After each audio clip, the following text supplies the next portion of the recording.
ৰজা পৰীক্ষিতে ভাবিছে মাত্ৰ 7টা দিনৰ ভিতৰততো মই মৰি যাম, মোৰ ল'ৰা ছোৱালীবিলাকৰ কি হ'ব, হয়নে বাৰু? মই একচ্ছত্ৰী ৰজা, মোৰ সেই প্ৰজাসকলৰ কি হ'ব? আৰু মোৰ ধুনীয়া যি আইগৰাকী, বিউটিফুল আইগৰাকীৰ কি হ'ব? এই যিটো চিন্তা, মোৰ ল'ৰা ছোৱালীবিলাকৰ কি হ'ব, এই চিন্তাই তেওঁক খাই পেলাইছে।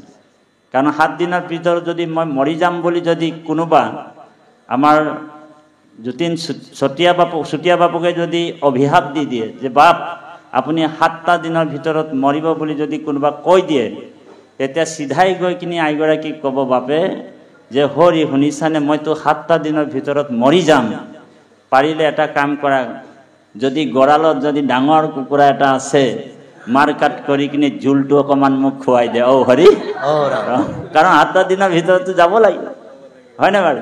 এই 7টা দিনৰ ভিতৰতে ৰজা পৰীক্ষিতো মৰিব বাপাইসকল, আৰু 7টা দিনৰ ভিতৰত আমাৰো মৰণ আছে। বোলে 7টা দিন কেনেকে? আজি কি বাৰ বাপ? দেওবাৰ। অহা শনিবাৰলৈকে 7টা দিন আমাৰ। 7টা দিনৰ ভিতৰতে আমিও মৰিব লাগিব। আজি দেওবাৰ, অহা শনিবাৰলৈকে 7টা দিন হয়নে? গতিকে এই 7টা দিন আমাৰো মৰণ আৰু ৰজা পৰীক্ষিতৰো মৰণ। গতিকে এই বৈকুণ্ঠৰ কল্পতৰু পুৰাণ সূৰ্য মহাভাগৱত, আমি জীৱবিলাক মৃত্যু ভয়তে সকলোৱে আমি সোমাই আছোঁ। মৃত্যুৰ ভয়ৰ পৰা পৰিত্ৰাণ পাব লাগিব, তাকেই তেওঁ জীৱনতে মুক্ত হ'ব পাৰে, সেই ব্যৱস্থাটো আছে বাৰু। আমি পাঠৰ মাজত সোমাই যাওঁ। বৈকুণ্ঠৰ কল্পতৰু মহাভাগৱত, ইহাৰ উত্তম ফলটোৱে হৈছে হৰিৰ নাম মাত্ৰ। হৰিৰ নামে হৰিৰ নামে হৰি নামে গতি, হৰি নামে ভকতৰ কেৱলে ভকতি। এই যে ভকতি, মূল বস্তুটোৱে হৈছে হৰিৰ নাম, ঈশ্বৰৰ নাম। এই বৈকুণ্ঠৰ কল্পতৰু পুৰাণ সূৰ্যৰ মহাফলটোৱে হৈছে নাম বস্তু। আৰু এই নাম তত্ত্বকে, নাম হৈছে সুপ্ৰিম চল, নামতকৈ আৰু ওপৰত একো বস্তু নাই।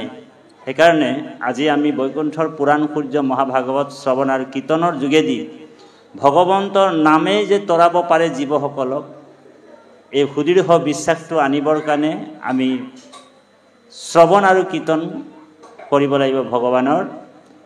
ৰজা পৰীক্ষিত 7টা দিনৰ ভিতৰত ভাগৱত শ্ৰৱণ কীৰ্তনৰ যোগেদি তেওঁ এটাই জ্ঞান উপলব্ধি কৰি কৈছে যে আচলতে মোৰ ধন, মোৰ মাটি, মোৰ বাৰী, মোৰ গাড়ী, মোৰ ল'ৰা, মোৰ ছোৱালী বুলি ভাবি আছিল। আচলতে মোৰ একো বস্তুৱে নাই, সকলো মিছা। এই দেহাটো মোৰ নিজৰ নহয়, তাৰমানে মই এটা আত্মা। এই আত্মতত্ত্ব জ্ঞানটোৱে হৈছে মহাভাগৱত।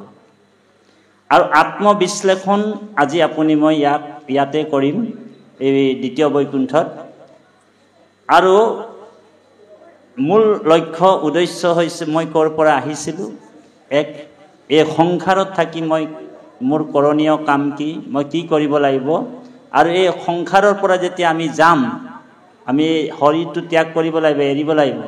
যোৱাৰ পিছত আমাৰ আত্মাটো ক'লৈ যাব, এই 3টা লক্ষ্য উদ্দেশ্য। সেইকাৰণে আমি আজি এই হৰিৰ নাম ধৰ্মটো গ্ৰহণ কৰিছোঁ। আৰু এই হৰিৰ নাম ধৰ্মটো মহাপুৰুষ জগতগুৰু শ্ৰীমন্ত শংকৰদেৱে ভকতি ভাণ্ডাৰ, ভকতি ভাণ্ডাৰ মানে ভঁৰাল, দ্বাৰা হ'ব চুৰি, দ্বাৰা মানে দুৱাৰ, সকলোৰ কাৰণে মুকলি কৰি দিছে। এই ভকতি তত্ত্বটো, ভকতি ভঁৰালটো সকলোৰ কাৰণে খুলি দিছে। আৰু বাক্যকৰ্ণ মন মুখ আছে মানে যাৰ, কৃষ্ণ ভক্তি সমস্তৰে অধিকাৰ বুলি কৈছে। সেইকাৰণে আমি শ্ৰৱণ কীৰ্তনৰ যোগেদি আত্মতত্ত্ব দৰ্শন, আত্মবিশ্লেষণ কৰি জীৱনতে মুক্ত হ'ব পাৰোঁ, যেনেকৈ ৰজা পৰীক্ষিত হৈছিল। বৰ সুন্দৰ দৰ্শন এইটো। ৰজা পৰীক্ষিতে 7 দিন যেতিয়া মৃত্যুৰ ভয় আছিল, 7 দিন ভাগৱত শুনাৰ পিছত তেওঁৰ জীৱনত বিৰক্তি আহি গ'ল, বৈৰাগ আহি গ'ল। ৰজা পৰীক্ষিতে তক্ষকক ৱেলকাম কৰিছে, ঐ তক্ষক, তই ক'ত আছ, সোনকালে আহ, তই মোৰ দেহাটোকে মাৰিবি, মোৰ আত্মাটো মাৰিব নোৱাৰে। তাৰমানে মৃত্যু ভয়ৰ পৰা তেওঁ পৰিত্ৰাণ পাই গ'ল হয়নে বাৰু গতিকে ৰজা পৰীক্ষিতে কৈছে ভাগৱততে আছে প্ৰথম স্কন্ধত ৰাম গৃহ অন্ধ কুপতে পৰিলো মই পাপ কৃষ্ণৰ কৃপাতে পাইলো ঋষি সাপ ৰজা পৰীক্ষিতে কৈছে যে গৃহ অন্ধ কুপতে পৰিলো মই পাপ কৃষ্ণৰ কৃপাতে পাইলো ঋষি সাপ আজি মোক কৃষ্ণই কৃপা কৰিলে ঋষি সাপটো আচলতে সাপ নাছিল এটো মোক ভগৱানে কৃপা কৰিহে ঋষি সাপটো দিছে অনুকূল আৰু প্ৰতিকূল অৱস্থাটো ভগতৰ স্থিতিটো সব আমাৰ জীৱনত অনুকূল আৰু প্ৰতিকূল অৱস্থা দুইটা আহে অনুকূল আৰু প্ৰতিকূল অৱস্থাটো আমি সমভাৱনাত থাকিব লাগিব ইয়াত দৰ্শনটো তেনেকুৱা ধৰণৰ সোমাই আছে সেইকাৰণে ৰজা পৰীক্ষিতে কৈছে ৰাম জানন্ত বিফলে যায় ভিতৰ সন্ততি সাপ দিয়াই উপজাইলা মূৰ বীৰকতি জানন্ত বিফলে যায় ভিতৰ সন্ততি সাপ দিয়াই উপজাইলা মূৰ বীৰকতি আচলতে যিটো মোৰ বুলি ভাবি আছিল মোৰ ধন মোৰ মাটি মোৰ বাড়ি মোৰ ল'ৰা মোৰ ছোৱালী আমাৰ আদিবাসী ভাষাত কৈছে বোলে মোৰ ধন মোৰ টাকা মোৰ মাটি মোৰ বাড়ি মোৰ ল'ৰা মোৰ ছোৱালী অকল মোৰ তা ভগৱানে ভাবিছে এই মানটা কি রকম মানুরে ই তো অকল বলে মরমরকে আছে ইয়াকে জলদি করে মরাই দিয়াটাই ভাল বলে তাক 70 বছর 80 বছরতে ও হরি সোনকালে মর তবে হলে যোনে মোরকে কৈ থাকে তাক মরাই দিয়া সোনকালে গতিকে সংস্কৃত শ্লোকত কৈছে এইটো মম পুত্ৰ মম ভাইজা অকল মম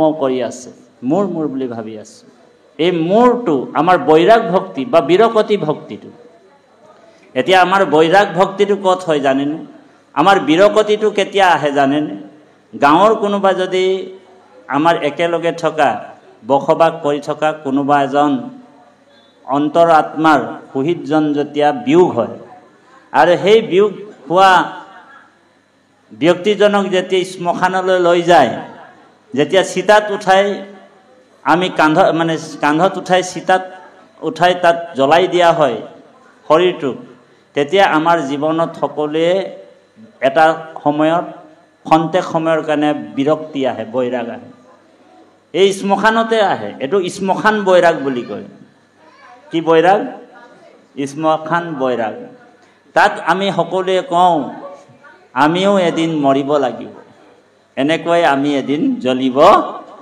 লাগিব জীৱনটো অখাৰ জানানে আমি আহিছিলো এদিন সকলোৱে সেই বাটেৰে যাব লাগিব বুলি বিৰকতি আহে তাৰ পিছত যাহা বলে শ্মশানৰ পৰা বাহিৰলৈ ওলাই গলো তাৰ পিছত আৰু লাহে লাহে ইজনে ইজনক কব যে হেৰি নহয় কথা এটা মোৰ আজি ইমান ইম্পৰ্টেন্ট বলে কাম এটা আছিল আজি এইজন ঢুকুৱাৰ কাৰণে মোৰ কামটো নহল এজনে কব যে মোৰ আজি ব্যৱসায়ত ডিল এটা কৰিব আছিল লাখ টকাৰ আপোনাৰ লাখ টকাৰ টেন্ডাৰ আছিল হয়নে বাৰু আজি এইজন মৰাৰ কাৰণে মোৰ বহুত অসুবিধা হৈ গ'ল টেন্ডাৰ ফেল হৈ গ'ল গতিকে এনেকুৱা কৰি আমাৰ বিৰকতিটো নাইকিয়া হৈ যায় শ্মশান বৈৰাগ বুলি কয় আকৌ বৈৰাগ এটা আছে হেতু প্ৰসূতি বৈৰাগ বুলি কয় এনেতো বৈৰাগ বহুত আছে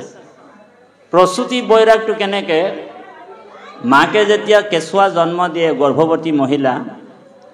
গৰ্ভৱতী মহিলা যেতিয়া কেঁচুৱা জন্ম দিয়ে জন্মৰ সময়তে মাকে কেঁচুৱাটো জন্ম দিবৰ সময়তে ৭২,০০০ নাৰী হাড় বা নাৰী ফাটি গলে যিমানটো বিষ হয় হিমান বিষ কেঁচুৱা জন্ম দিওঁতে হয় এটো আইসকলে জানিব হৰি ইমান বিষ হয় কিন্তু সেই সময়তে জন্ম হোৱাৰ পিছত খন্তেক সময়ৰ কাৰণে বৈৰাগ ভাৱটো আহে। মিছাকে গৰ্ভ ধাৰণ কৰিছিলোঁ, মিছাকে দেই আৰু কেঁচুৱা জন্ম নিদিওঁ বুলি বৈৰাগটো অকণমান খন্তেক সময়ৰ কাৰণে আহে। তাৰপিছত আৰু যেতিয়া ল'ৰা ছোৱালী ডাঙৰ দীঘল হয় আকৌ চিন্তা এটা কৰে যে এটা ল'ৰা যদি আমাৰ হ'লহেঁতেন, হৰি ঔ ৰাম, সেইটো বৈৰাগ। গতিকে বাপাই সমস্ত আমাৰ তেনেকুৱা বৈৰাগ আছে। গতিকে ইয়াত আমাৰ উদ্দেশ্য লক্ষ্যটো এটাই হ'ব লাগিব, ত্যাগৰ মনোভাৱেৰে আমি উপভোগ কৰিব লাগিব। সংসাৰটো কিন্তু অসাৰ আকৌ, এইটো বৰ গুৰুত্বপূৰ্ণ কথা। এতিয়া ত্যাগৰ মনোভাৱেৰে আমি এই সংসাৰখনক উপভোগ কৰিব লাগিব। বোলে কেনেকৈ উপভোগ কৰিম? ত্যাগৰ মনোভাৱেৰে কেনেকৈ কৰিম? ধৰি লওক আপুনি ট্ৰেইন ষ্টেচন বা এৰোপ্লেনত বহিছে ছিট এটাত, টিকেটটো কিনি ল'লে, নিজৰ হৈ গ'ল ছিটটো। বোলে তাত থকা কুলাৰটোও আপোনাৰ, ছিটটোও আপোনাৰ। উঠিলে ক'ত? বোলে ডিব্ৰুগড়ত উঠিলে ষ্টেচনত, হয়নে বাৰু? আৰু যিমানটো দেৰিলৈকে যে উঠিছে সেই সময়লৈকে আপোনাৰ ছিট, আপোনাৰ কুলাৰ আপুনি ব্যৱহাৰ কৰি থাকক, হয়নে বাৰু? আৰু যাহা গুৱাহাটীত বোলে আপুনি নামি দিলে, তাৰপিছত আৰু সেই ছিটটো বেলেগৰ হৈ যাব, কুলাৰটোও বেলেগৰ হৈ যাব। ঠিক ত্যাগৰ মনোভাৱেৰে আমি এই সংসাৰৰ যিমান বস্তুবিলাক উপভোগ কৰি থাকিব লাগিব। এইটোৱেই বৈৰাগ ভক্তি, আৰু এইটোৱেই হৈছে মহাভাগৱতৰ মূল দৰ্শন। ঔ হৰি ঔ ৰাম।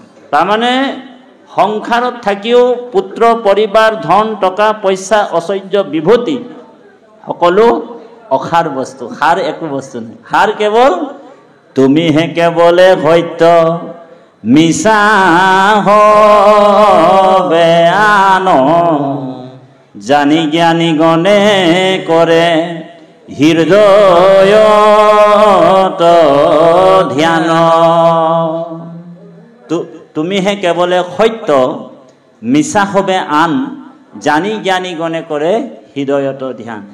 নমাঙো সুখ ভোগ, নলাগে মুকুতি, তোমাৰ চৰণে মাঙো অমূল্য ভকতি।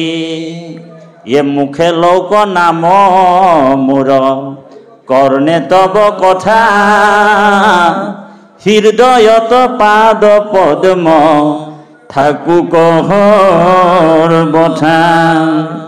সজ্জনৰ সংগ নুগুচো কহৰ বক্ষণ, এতেকে প্ৰসাদ মাঙো তোমাৰ চৰণে। এতেকে প্ৰসাদ মাঙো তোমাৰ চৰণে।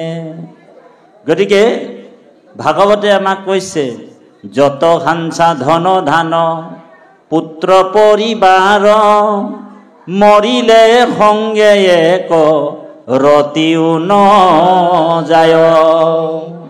বোলে যত হাঞ্চা ধন ধান, পুত্ৰ পৰিবাৰ, মৰিলে সংগে এক ৰতিও যাবনে? কোনোবা নিব পাৰিবনে? বোলে কোনোবা যদি নিব পাৰেতো পাৰিব, আৰু বোলে তাক গাঁঠি চাঠি মাৰি দিব লাগে, পিছফালে টোপোলাটো মানি দিব লাগিব, বোলে সেইজনে লৈ যাব পাৰে যদি লৈ দি দিব লাগে, হয়নে বাৰু? কিন্তু এটা ৰতিও কোনো একো লৈ যাব নোৱাৰে। সেইকাৰণে গুৰুজনাই কৈছে আমাৰ, অসাৰ সংসাৰ আত নাহিখে বিশ্বাস, জানি হৰি ভকতিক কৰিও অভ্যাস। মূল বস্তুটো হৈছে ভকতি। আৰু ভকতিয়ে পিতা, ভকতিয়ে মাতা, ইহলোক আৰু পৰলোকৰ বৃত্ত। আচল টকা আৰু আচল ধন কি? ভকতি। এতিয়া আজি আপোনালোক যিটো আজি ঈশ্বৰৰ কথা শ্ৰৱণ কীৰ্তনৰ মাধ্যমত যিটো টকা মানে বেলেঞ্চ কৰিছে, জমা কৰিছে, এই ধনটো কিন্তু ইয়াত খাব নালাগে। আপোনালোক যেতিয়া পৰলোকলৈ যাব, তাত বোলে ধুনীয়াকৈ ফূৰ্তি ফাৰ্তাকৈ খাই থাকিব পাৰিব। বোলে আজি এদিনৰ কাৰণে নহয়, দুদিনৰ কাৰণে নহয়, গোটেই জীৱনটোৱে খাই থাকিব তাত। বোলে গোটেই জীৱনটোৱে নহয়, ব্ৰহ্মাণ্ড বিনাশ হৈ গ'লেও আপোনালোকৰ বিনাশ নহ'ব। এনেকুৱা এটা দিশত ভগৱন্তে আমাক কৃপা কৰে। কেনেকৈ কৃপা কৰে? যে জীৱাত্মাটোক ভগৱন্তই কি কৰে, পৰম ধামলৈ যেতিয়া লৈ গুচি যায়, সেই পৰম ধামত পৰম আনন্দ লাভ কৰে জীৱাত্মা। সেই আনন্দ ব্ৰহ্মক উপলব্ধি কৰি ভোক পিয়াহ তৃষ্ণা কাম ক্ৰোধ লোভ মোহ আৰু লগতে জন্ম মৃত্যু সংসাৰ বন্ধনৰ পৰা মুক্ত হৈ যায়। আজি জন্ম মৃত্যু সংসাৰ বন্ধনত আমি সোমাই আছো, হয়নে বাৰু? এতিয়া আমি ভগৱন্তৰ ভকতি কৰিলে, ভগৱন্তৰ কাৰণে যদি আমি কান্দো, তেতিয়া আমাৰ পাপবিলাক নাইকিয়া হ'ব। এক গোপীসকলৰ তেনেকুৱা হৈছিল ৰাসত। কৃষ্ণৰ বিৰহত গোপীসকল কান্দিছিল, বিৰহত কান্দাৰ কাৰণে গোপীসকলৰ পাপবিলাক নাইকিয়া হ'ল আৰু কৃষ্ণৰ আনন্দৰ কথা চিন্তা কৰি, কৃষ্ণৰ জন্মলীলা ৰহস্য কথা চিন্তা কৰি গোপীসকলৰ পুণ্যটোও নাইকিয়া হৈ গ'ল। আৰু পাপ আৰু পুণ্য যেতিয়া নাইকিয়া হৈ গ'ল, গোপীসকলে পৰম বৈকুণ্ঠ ধামলৈ যাব পাৰিলে, ভকতি বাঢ়িল। এতিয়া পাপ আৰু পুণ্য যদি থাকে তেতিয়াহ'লে আমি কৰ্মবন্ধনত সোমাই থাকিম। কাৰণ পাপটো হৈছে লোহাৰ পিঞ্জৰা আৰু পুণ্যটোও হৈছে সোণৰ পিঞ্জৰা। কাৰোবাক যদি লোহাৰ পিঞ্জৰাত বন্দী কৰি দিয়া হয়, তেতিয়া কি বুলি ক'ব? বন্দী হৈ আছে বুলিয়ে ভাবিব। আৰু কোনোবা যদি কাৰোবাক যদি সোণৰ পিঞ্জৰাত সোমাই দিয়া হয় আৰু তলা বন্ধ কৰা হয়, তেওঁ বন্দী হৈ থকা বুলি ক'ব। সেইকাৰণে আমি এই পাপ পুণ্যৰ পৰা মুক্তি হ'বৰ কাৰণে আমি ঈশ্বৰৰ ভক্তি কৰিব লাগে। এই শ্ৰৱণ কীৰ্তনটো সেই বস্তুটোৱে। গতিকে নামৰ মহিমাটো আমি কম, অকণমান পাত ভাগি আকৌ লৈ যাওঁ। কৃষ্ণ।